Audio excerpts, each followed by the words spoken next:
What's up, guys? Welcome back to the 201 series, the Bass Spinning Rod Part 3. Today we're going to do final guide alignment. We're going to do epoxy, and we're going to talk about labels and how to put them on and how to make your own if you want to. So stick around.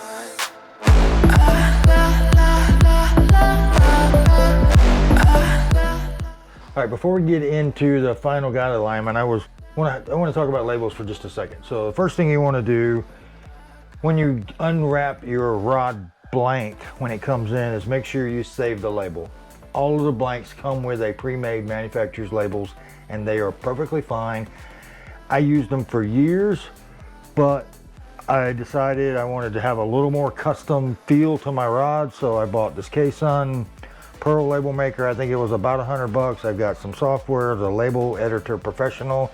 I can't do fancy designs and all that, it's just text. So I've just made the replacement label. I've taken the information that came from Rod Geeks on the label that they sent me, plus I added my information to it, the rod shop and the serial number and some other things. And then this particular one, I know the owner of it, and she wants her name on it, so we're going to put her name in the split grip and epoxy over it. So I'll show you how to do that in just a minute, but first let's get to doing the final guide alignment. Stick around. Okay, here we go. Final guide alignment.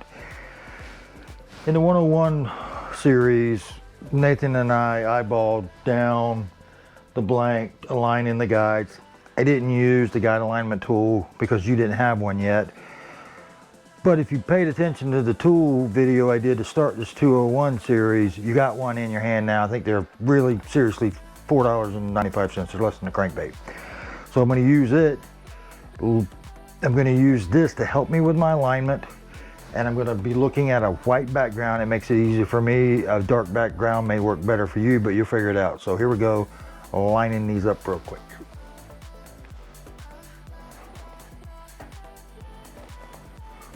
That one's off a little bit.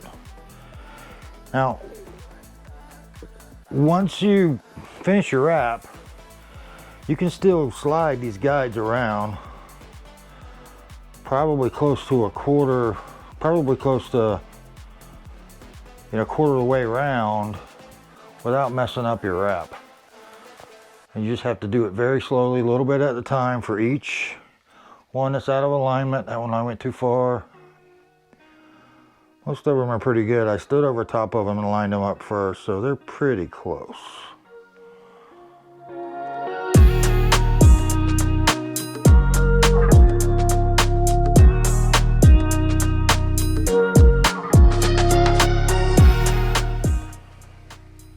All right, so let's talk about labels. The first thing you do is obviously you put the rod back in the stand. You're gonna take some alcohol. You're gonna clean the area where the label is gonna go, get all the dust, fingerprints, oils, whatever off of it. You're gonna let that air dry for a minute. Then I take a microfiber towel and clean it one more time just to be safe. Now we have my labels that I just made are right here, or you have the pre-made labels that came with it, which is right here. These kind of labels. Here's the easy way to do it, and it works the same on both. Here's one of the labels that came with the A blanks, not this one actually, but here's how you do this. I told you that Scotch tape was gonna be important at some point, and here it is, and here's why. We're gonna you have it laid face up, and we're gonna tape Scotch tape is quite a bit longer than the label. And if you very carefully go down close to it, the static will bring it up to the Scotch tape, and then you just make sure you get it on the Scotch tape with no wrinkles on the face. Now, the label is being held by Scotch tape. Take another piece of Scotch tape. This is why you need a heavy base, because you got to do this one-handed. And you're going to tape it to the back, but you're not going to close it. You're going to start peeling the tape off again, and it's going to pull the protective layer off the back of the label. Then all you have to do, and I'm not going to do it here, but just to show you, is you hold it tight, get it adjusted exactly where you want it to go, and you stick it down. Now, that's how, and then you're going to iron it out. Now, that label doesn't go on this rod, but I just wanted to show you. This is why Scotch tape is so important. Okay, now my label maker is a little more stubborn than that, but you do it the same way. Now, I just made these labels, so they're still curled up, which makes it just a bit more complicated. We're gonna lay it flat. I'm gonna get our Scotch tape, longer than the label, and I'm gonna have to start in the center because the static electricity is gonna bring it up to it. And now I have my label on the Scotch tape. Sometimes this label tape does not like coming off the back of these labels, but we'll see how this works. And that's a negative. So I'm gonna have to start mine with an X-Acto knife.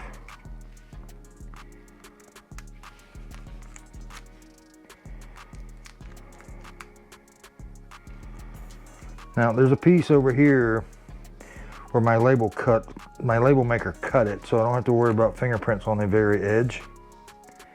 This label maker, you have to split.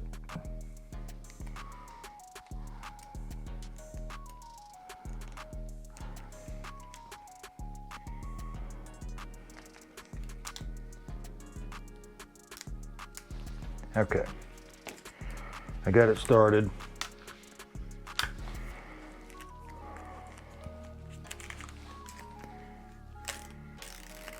Now it's pulled the backing off the label.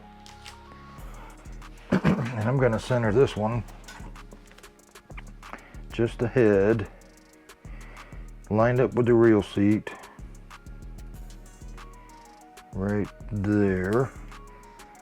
And start in the center and you rub it down, get rid of all the air bubbles, work your way to the outside. On the other one, at the bottom, get everything ironed out, and I take my microfiber and I'm just pushing it down really hard so it sets in there nicely. And then I'm going to peel my tape carefully off the top of the label.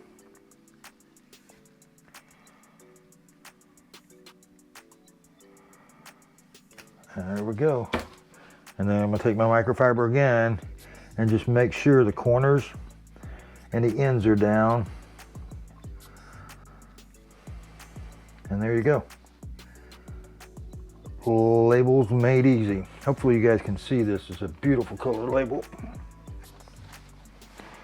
It's the gold on the green.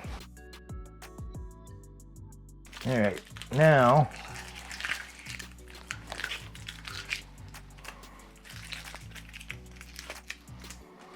the name label, I'm going to do the same thing. I've got a cut mark right there in my label maker. I'm going to split it.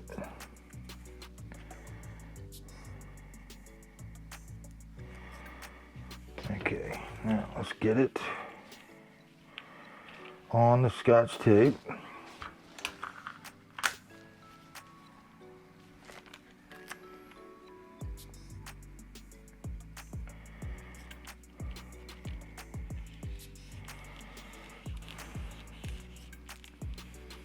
Didn't get it on there really straight, but it's on.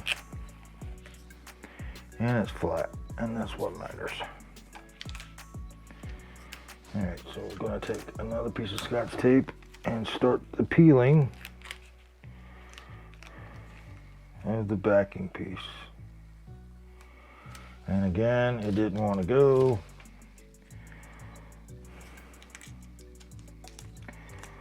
So I'm gonna split it again. Get this started.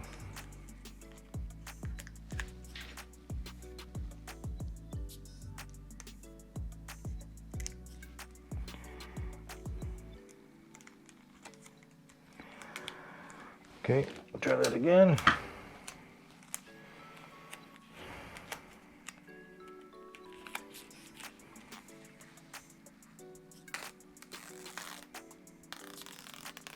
We got the back off. We're controlling the label with the Scotch tape out by the ends. I'm pull it tight. It's going to be on the top of the rod, in between the grips. I'll line it up nice and straight.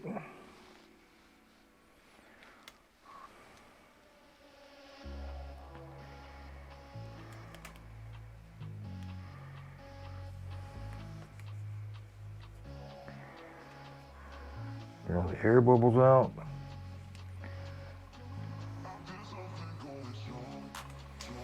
And then I'm just going to peel my Scotch tape off.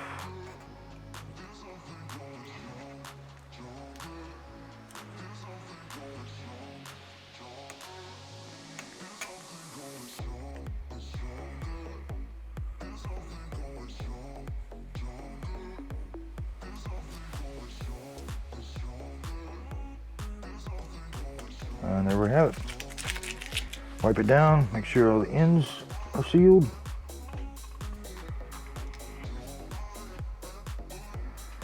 And that is how you do a label.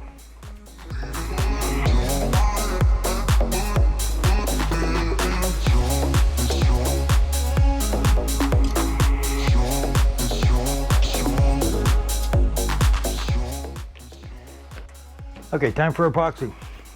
I've got the same as you do. I'm using Voodoo instead of what came in your kit. The Diamond 2 is, they're all about the same. I just happen to like these people. Voodoo rods, something as small as you get a handwritten note every time you order something, which small businesses, I am one, so I like to support them when I can. So I'm going to measure out 3 milliliters of each part.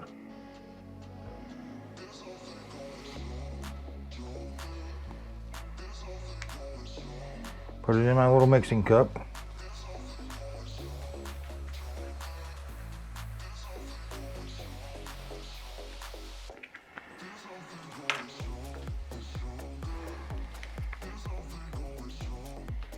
And I keep my syringes marked black and white just so I don't get them mixed up.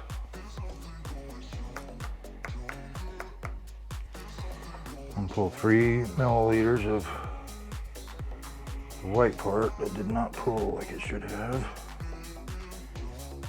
There we go.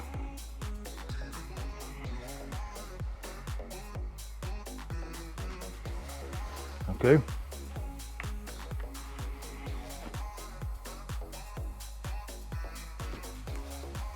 Now we just mix for 3 minutes. I'm holding it in my hand tightly, using the heat from my hand to warm the epoxy a little bit. Using the breath to warm it, and the carbon dioxide in my breath helps to break up the bubbles that are in it.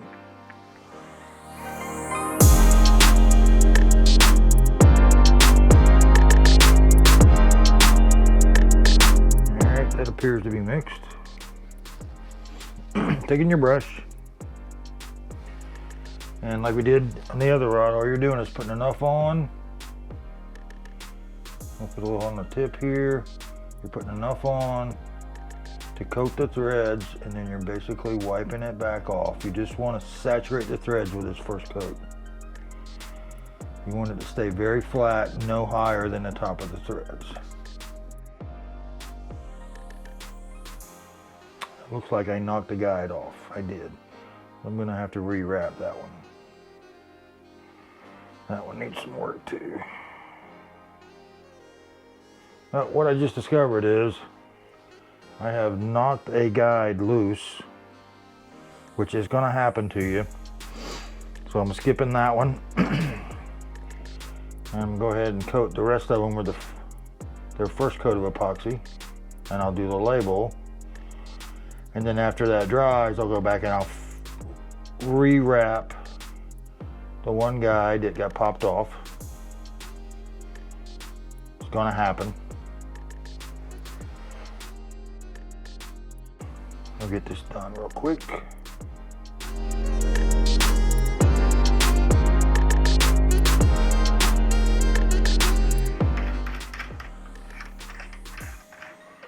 Okay, now to the labels. You're gonna do, I'm gonna do this hook keeper first. I'm gonna saturate the thread and this hook keeper. And then what I want to do is just paint just absolutely way too much epoxy on this label past the end of it.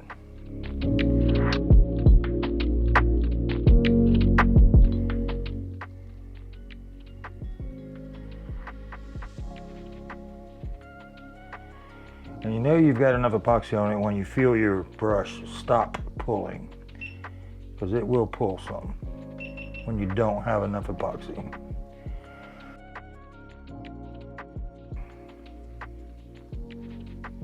Now I'm going to scrape most of it back off.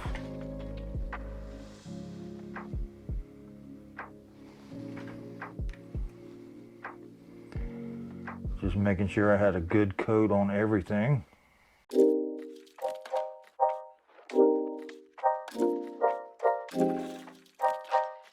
And then I'm going to flatten it back out with a brush, making long strokes down the blank. If I have any marks, then the action of the rod turning will get rid of any brush marks. All right, I got that one done. Now we're gonna do this back label. Do it the same way. Just gonna cake it on there.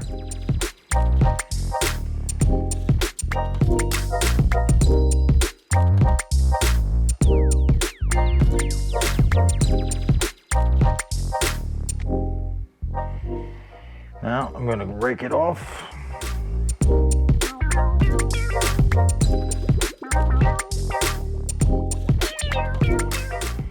And then flatten it back out.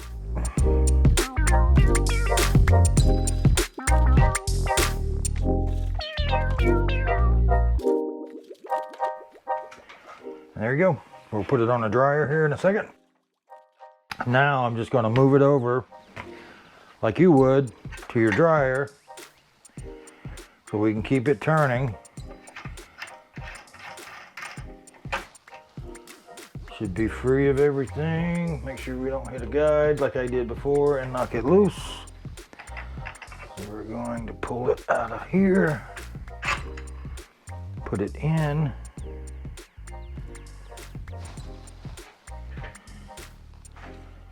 There we go. Now you just let that turn for, probably needs to turn for 2 hours. I usually let them turn overnight, but after 2 hours you could stand it up probably.